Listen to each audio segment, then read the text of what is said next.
Assalamualaikum warahmatullahi wabarakatuh. Sahabat sekalian yang dimuliakan Allah Subhanahu wa taala, kita memasuki hari Arafah, hari yang mulia.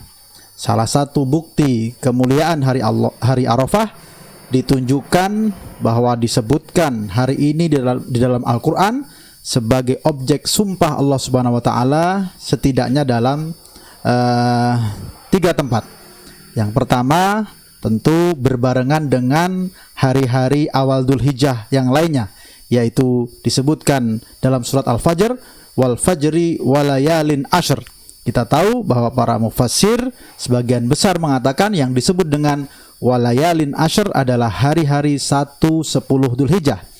Kemudian yang berikutnya dalam surat Al-Buruj, Allah Subhanahu wa taala bersumpah tentang wasyahidi wa mashhud. Maka Ibnu Abbas mengatakan yang disebut dengan hari syahid yaitu hari Jumat, wa mashhud yaitu hari Arafah. Kemudian juga disebutkan kembali secara lebih spesifik di dalam surat Al-Fajr tentang wasyaf'i wal watr. Asy-syaf'i yaitu hari Idul Adha, wal watr yaitu hari Arafah. Maka tentu saja hari Arafah hari yang mulia karena juga termasuk di dalam rangkaian hari-hari awal Dzulhijjah, di mana Rasulullah SAW mengatakan tidak ada hari di mana amal soleh di dalamnya lebih dicintai Allah melebihi hari-hari 1-10 Dzulhijjah.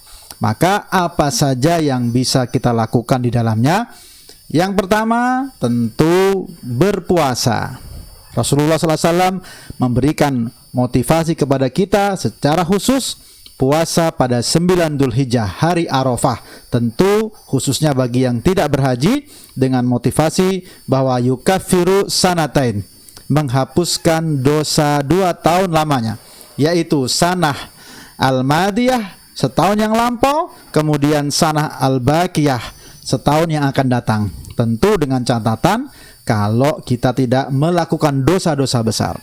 Karena dosa besar tidak diampuni kecuali dengan kita melakukan taubatan nasuha.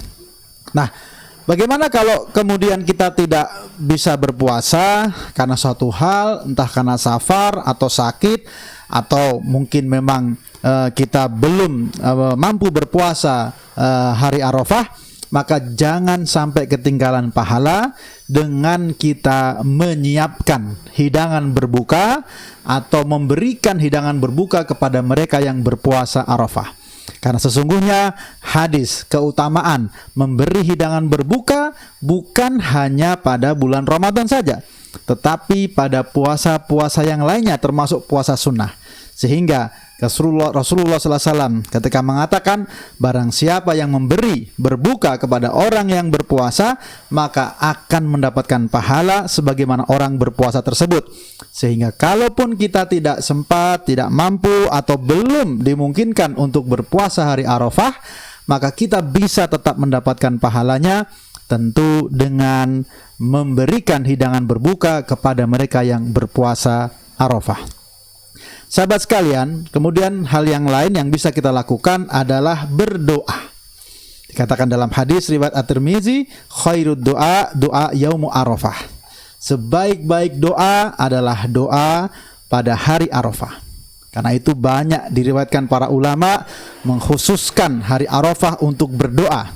Sebagian mereka mengatakan kalau engkau mampu untuk menyendiri secara khusus di hari Arafah, utamanya pada waktu duhur, asar hingga maghrib, maka itu akan sangat kesempatan berharga sehingga kita bisa memperbanyak doa dan tentu saja insya Allah menjadi doa-doa yang mustajab. Kemudian juga salah satu keutamaan hari Arafah adalah hari di mana paling banyak Allah Subhanahu wa taala bebaskan orang-orang dari azab neraka. Maka tentu salah satu doa atau salah satu zikir yang kita hadirkan yaum Arafah adalah bentuk istighfar kita, bentuk taubat kita, penyesalan kita atas apa yang telah kita lakukan dari keburukan dan kejahatan. Kemudian yang berikutnya tentu saja pada hari Arafah kita bisa melanjutkan atau memulai bagi yang belum mulai bertakbir. bertakbir.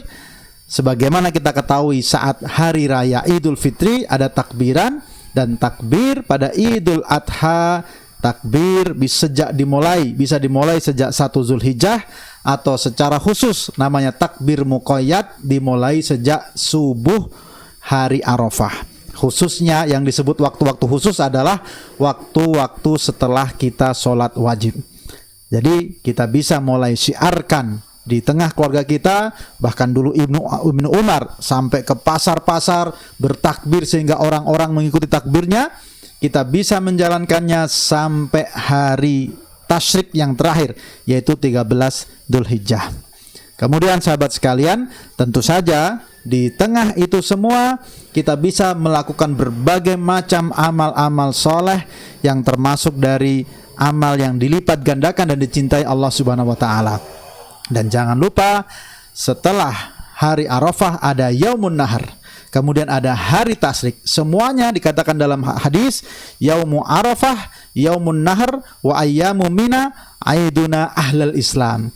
Semuanya itu dari mulai hari Arafah, Idul Adha, dan hari Tasyrik 3 hari, semuanya masuk dalam rangkaian hari raya bagi kita kaum muslimin. Maka tentu layak kita menyambutnya sepenuh hati, menyambutnya dengan gembira, sebagaimana Hasan As-Sibti meriwayatkan, kami ini amarona Rasulullah sallallahu alaihi wasallam, kami ini diperintahkan Rasulullah sallallahu alaihi wasallam dalam setiap hari raya. Yang pertama, memakai pakaian yang terbaik yang mampu kami yang kami punya, memakai wangi-wangian yang terbaik yang kami punya, dan mencari hewan kurban yang termahal yang kami dapatkan. Artinya apa? Tentu kita juga bisa menggunakan kesempatan hari Arafah untuk mempersiapkan syiar hari raya agar lebih meriah, lebih bahagia, dan tentu saja salah satunya menyiapkan hewan kurban. Karena pada hari Idul Adha dikatakan dalam hadis, tidak ada amal manusia yang lebih dicintai Allah pada hari itu melebihi penyembelihan, yaitu ihraqud dam. Semoga kita mampu menjalani hari Arafah, hari Idul Adha, dan hari Tasyrik dengan sepenuh kebahagiaan. Taqabbalallahu minna wa minkum. Assalamualaikum warahmatullahi wabarakatuh.